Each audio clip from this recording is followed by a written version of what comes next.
अध्यक्ष महोदय, ED, CBI, income tax, जिनको देश के विशेष और काफी संवेदनशील व्यवस्थाएं कही जाती है,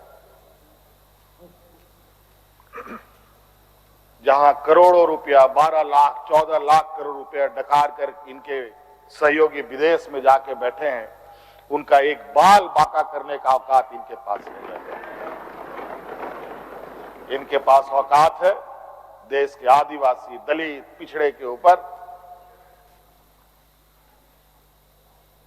और बेगुनाह लोगों पर, और उसमें भी गुनाह किया हो तब की बात तो अलग है, बेगुनाहों पर अत्याचार कर।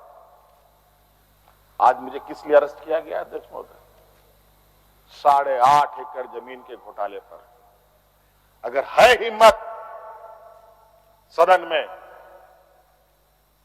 तो कागज पटक कर दिखाएं कि 8.5 एकड़ का जमीन हेमंत सोरेन के नाम पर है।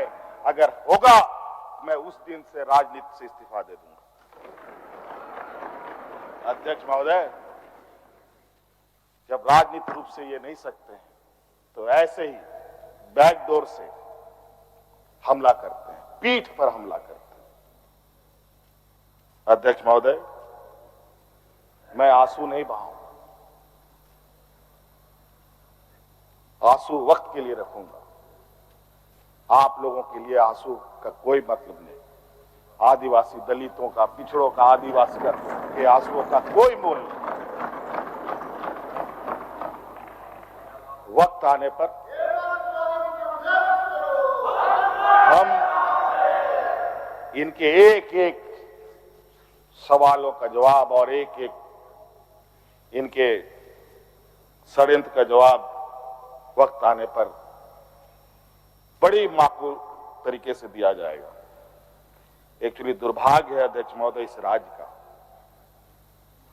तथाकथित हमारे राज्य के ही कुछ लोग जो ऐसे सामंती विचार वाले के चरणों में जाकर के झुककर उनकी सेवा और पूजा अर्चना में लगे। नहीं तो इस राज्य की इतनी दुर्दशा नहीं होती अध्यक्ष। राज अलग हुए 23 साल हो रहे हैं, 24 साल हो गए अध्यक्ष महोदय।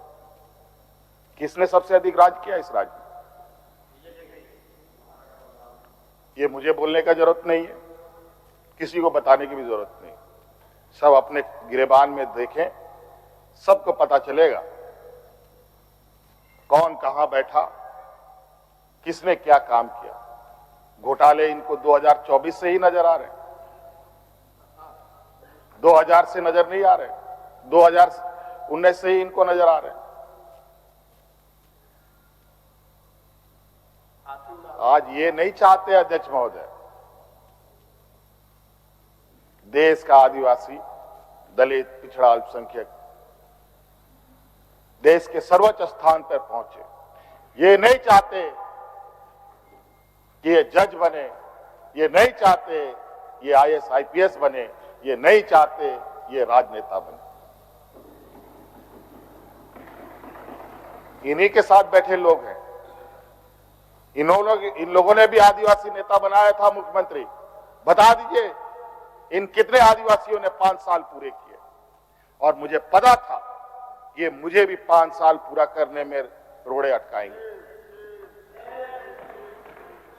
और नतीजा ये हुआ आखिरी सांस तक कुछ भी करो 5 साल पूरा नहीं होना चाहिए, रिकॉर्ड में नहीं लिखना चाहिए, रजिस्टर में नाम नहीं आना चाहिए। बस यही। अध्यक्ष महोदय, हम लोगों ने सर झुकाकर चलना नहीं सीखा। यही खासियत है आदिवासियों। लेकिन होता है कि सरसों में ही भूत है तो साला भूत भागेगा कहां? माफ कीजिएगा, सरसों में ही भूत है तो भूत भागेगा कहां? यहां कुछ भूत ऐसे भी हैं जिसकी वजह से ये कठिनाइयों का सामना करना पड़ता है। बहुत प्रयास हुआ, जब जब हम लोगों ने अलग राज्य का परिकल्पना किया तब भी इन लोगों ने हंसी उड़ाई कि आदिवासी लोग अलग राज्य लेगा। जब हम सत्ता में आए, आदिवासी सत्ता चला पाएगा, कुछ दिनों में गिर जाएगा। मैं हवाई जहाजों में चलता था अध्यक्ष महोदय, उसमें भी इनको तकलीफ। मैं 5 स्टार होटलों में रुकता था, उसमें भी इनको तकलीफ। मैं BMW कार में घूमता हूं, उसमें भी इनको तकलीफ।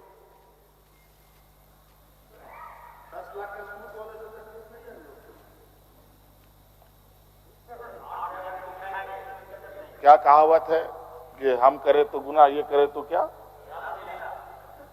यही कहावत है। खैर छोड़िए अध्यक्ष महोदय, बड़ा विचित्र स्थिति है। अब जो स्थिति दिखाई दे रहा है अध्यक्ष महोदय, कुल मिलाकर झारखंड के परिप्रेक्ष्य के अलावा पूरे देश के पैमाने में अब आदिवासी, दलित, पिछड़ा, अल्पसंख्यक सुरक्षित नहीं। विशेषकर झारखंड में तो यहां के खनिज संपदाओं को, जो वर्षों से इस पर लोगों की गिद्ध नजर है और आगे भी रहेगी। ये तो हम थे अध्यक्ष महोदय, ये बहुत फूक फूक करके उनको आगे बढ़ना पड़ता था। ये खुला दरवाजे की आदी हो चुके हैं, इनको कोई रोक टोक नहीं कर सकता। जो इनके सामने आएगा वो इसी तरीके के अंजाम से उसको गुजरना पड़ेगा। और इनको लगता है ऐसे अंजाम देने से झारखंड के लोग घबरा जाएंगे।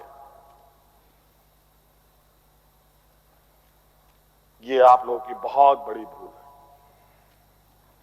और इतनी बड़ी ये भूल होगी जो झारखंड का इतिहास आपको कभी माफ नहीं करेगा।